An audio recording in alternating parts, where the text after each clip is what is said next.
क्या आपको लगता है कि ये, क्योंकि जो इम्प्रेशन आपने दिया और आपकी गुफ्तगू से लग रहा है, कल मैंने ख्वाजा आसिफ साहब से गुफ्तगू की, वज़ीर दिफा हैं उनकी, उन्होंने भी कहा कि ऐसा कोई चक्कर नहीं है, कोई हुई तो पाकिस्तान एक सॉवरन मुल्क है, पाकिस्तान अपना विल स्टैंड इट्स ग्राउंड।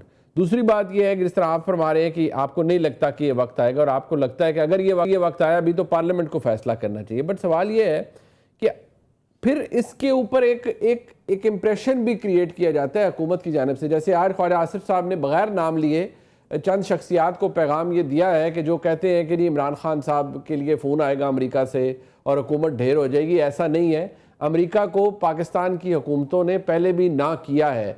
जब एटमी धमाके हुए तो कई अरब डॉलर की पेशकश हुई, उस वक्त भी अमेरिका की फ़ोन कॉल नहीं ली गई।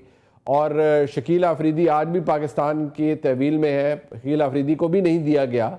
सो ये इंप्रेशन पाकिस्तान की हुकूमत का आपको लगता है, आप लोग इंडिविजुअल लेवल पे ख्वाजा साहब अपनी ट्वीट के जरिए कर देते हैं, आपका अपना मौक़िफ़ है ये, यानी कि गवर्नमेंट के लेवल के ऊपर आपका कंसर्न है ही नहीं कि कोई फ़ोन आएगा तो हमारी सफ़बंदी क्या होगी, हमारी पॉलिसी क्या होगी। It is not a concern for you at all. देखें मुनीब, सच्ची बात तो ये है कि गवर्नमेंट लेवल पे तो ये कंसर्न अभी तक नहीं है बिल्कुल, क्योंकि इस बारे में एक्सपेक्ट नहीं किया जा रहा।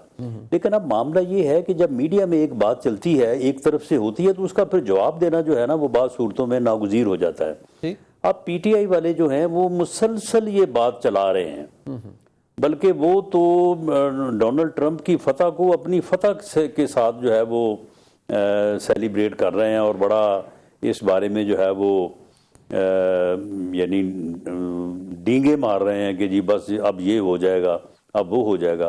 तो उसके जवाब में फिर कोई बात जो है वो करनी पड़ती है। लेकिन मेरा तो ख्याल ये है कि अगर अब पीटीआई की अब हालत ये रह गई है कि उन्होंने अमेरिका की सिफारिश के ऊपर रिहा होना है, तो उससे तो फिर बेहतर है कि सुलह कर लें फिर। और सुलह उन्होंने आपसे नहीं, वो फिर सुलह तो कहीं उनकी और होगी ना राना साहब, आपको पता ही है जहाँ सुलह होती है। नहीं, होनी हमारे थ्रू ही है। अच्छा, ये पक्की बात है राना साहब, ये ना डायरेक्ट डायलिंग हो जाए। ये पक्की नहीं, डायरेक्ट डायलिंग बिल्कुल नहीं होनी। ये मेरी बात आज नोट कर लें, कोई डायरेक्ट डायलिंग नहीं होगी। अच्छा, ये रास्ता जो है ये पार्लियामेंट और पॉलिटिकल पार्टीज, पॉलिटिकल लीडरशिप के थ्रू ही बनेगा, जब भी बनेगा।